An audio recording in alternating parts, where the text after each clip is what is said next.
Matatag Curriculum Reading and Literacy Grade 1. Learning competencies: identify rhyming words in nursery rhymes, poems, and chants. Macro skills: listening and speaking. Subdomains: phonological awareness, oracy for literacy. For motivation, awitin natin ang salitang magkatugma song. Ang awit ay tungkol sa ano-ano ang mga salitang magkatugma sa awit.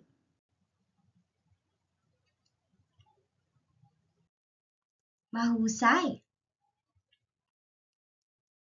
Basahin. Pala, bola. Ilaw, dilaw.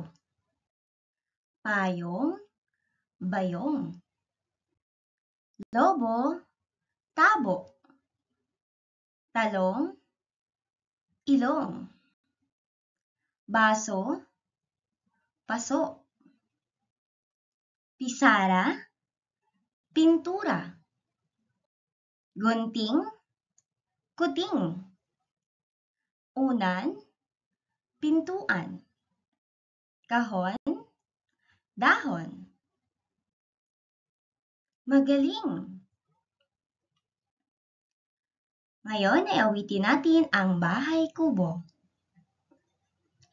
Bahay kubo, kahit munti, ang halaman doon ay sari-sari, singkamas at talong, sigarilyas at mani, sitaw, bataw, patani, kundol, patola, upot, kalabasa, at saka meron pa labanos, mustasa, sibuyas, kamatis, bawang at luya.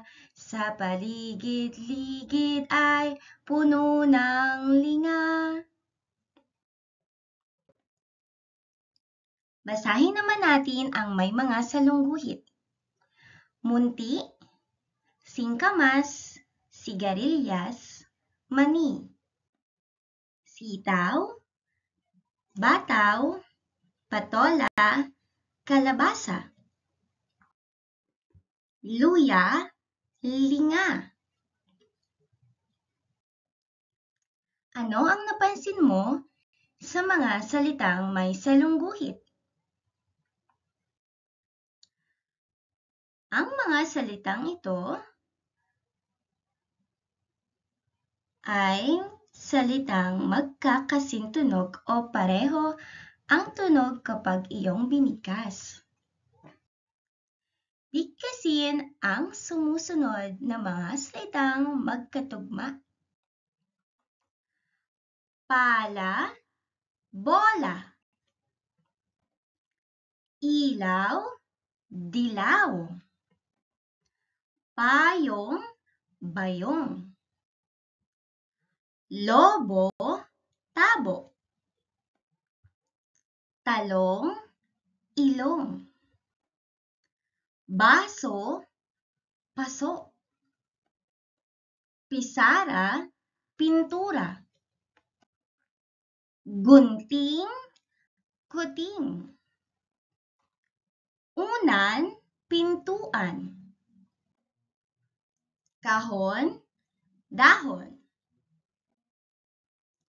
Mapapansin na nagkakapareho o nagiging tugma ang tunog ng dalawang salita kung ang huling pantig ay magkasing tunog. Ginagamit ang magkakatugmang salita sa mga tula upang maging maganda ang tunog o indayog. Magbigay ng mga halimbawa ng salitang magkatugma. Mahusay! Para sa unang pangkat, ito ang inyong gagawin. Panuto, bilugan ang mga salitang magkatugma sa awiting pambata na may pamagat na magtanim ay di biro.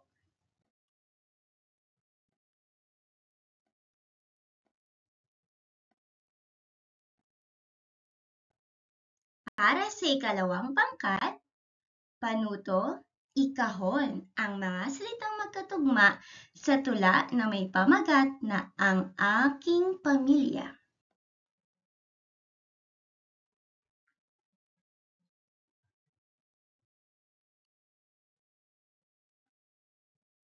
At para sa pangatlong pangkat, panuto, isulat ang mga salitang magkatugma sa awit.